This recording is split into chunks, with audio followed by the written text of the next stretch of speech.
portion of the meeting is our speech portion of the meeting. Fellow Toastmasters, our speaker today is Connie Pouse. Connie is an active participant in the Toastmasters community and has embraced the new Pathways program.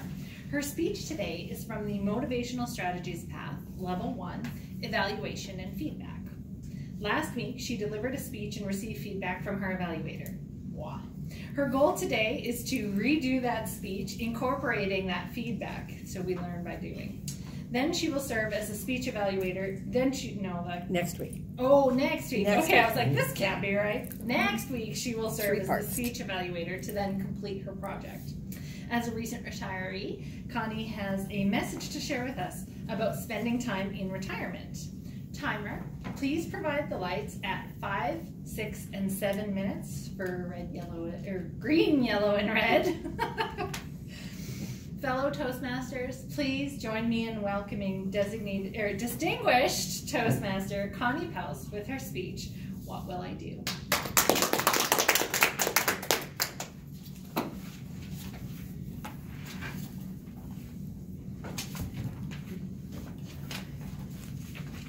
This is all your stuff.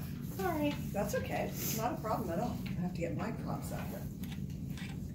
Fellow Toastmasters, when I retired last summer, many people asked, what will I do? You see, I've always been a busy person, doing something with every minute. Truthfully though, I was tired of that label and anxious to be more relaxed and spontaneous with my time. I have to confess as well though, that I was very concerned about what would the transition be between busy and not? Thankfully, it hasn't been an issue. Some of my friends suggested that I could volunteer. It's a great idea, but I have deliberately not gone down that path just yet. I think it's important for me to find my own rhythm of time as I go through and enter retirement. More travel was also suggested, and travel is something I really do love to undertake. But travel needs to be planned for the most part. It's not overly spontaneous. Still, one of these years, I'm going to investigate one of those last-minute deals and just go. Today, I'm going to share with you 3 sources of information that have provided me with some new, diverse, and enjoyable activities to help me achieve that perfect balance of time well spent. My first source of activity has come from Facebook. I like a lot of pages and I like a lot of groups. Somebody else must do the same thing. What I found is that by taking a little bit of time to look at the updates of these groups and these pages, I can find some amazing activities. 2 examples include, first of all, Women on the Go tours. This is a group that I have been following for many years now. This past fall, I did an outing with them that consisted of a short line railroad ride, that's a tongue twister, a wine tasting, and a harvest supper. It was such an enjoyable day with absolutely superb company. The tour was set up well. As travelers, we were treated well.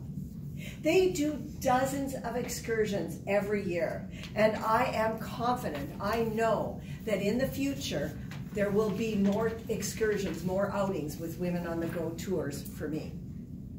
I follow Government House on Facebook, and they also have some very neat events.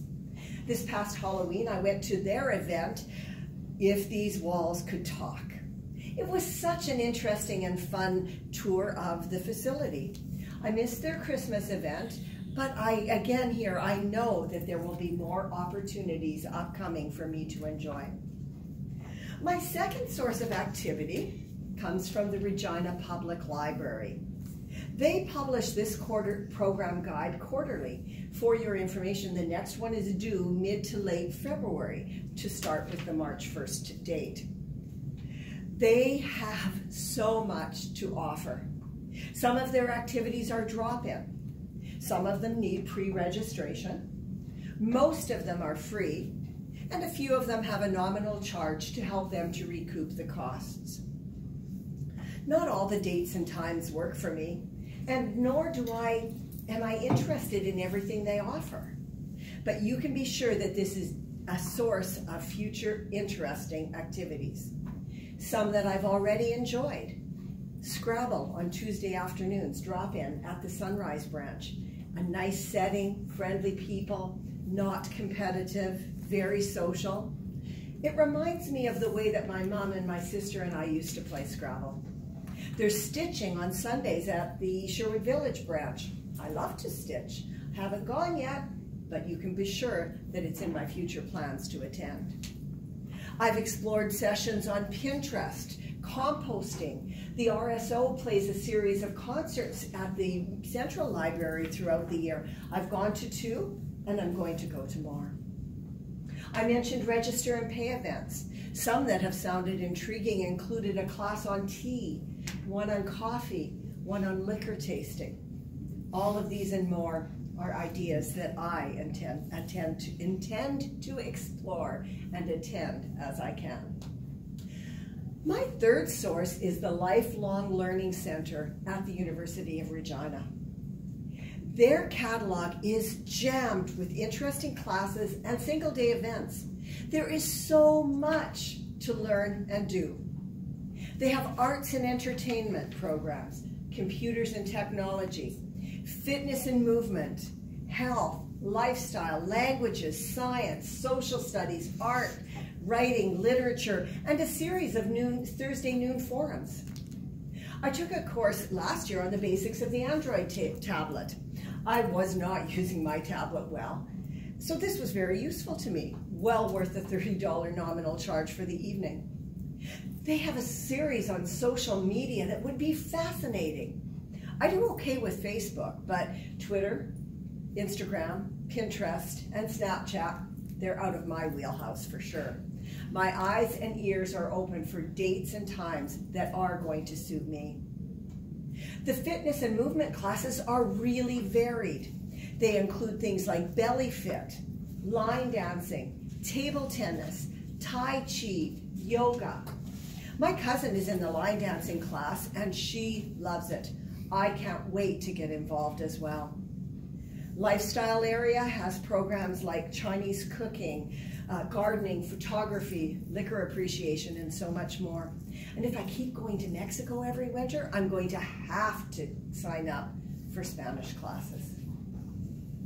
Fellow Toastmasters, this is just a smattering of the activities that I have uncovered to do. So far, anyways. Whether it's something on my Facebook feed, something from the library, or a topic to explore at the Lifelong Learning Center. There is no shortage of options on things to do.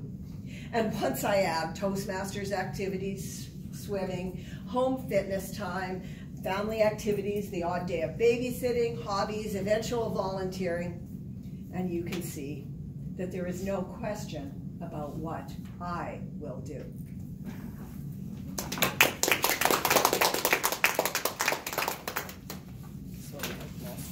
Thank you so much, Connie. Some of the ideas that you talked about are exactly the things that I have looked forward to myself for retirement. Unfortunately, I'm much further away. I'm not sure if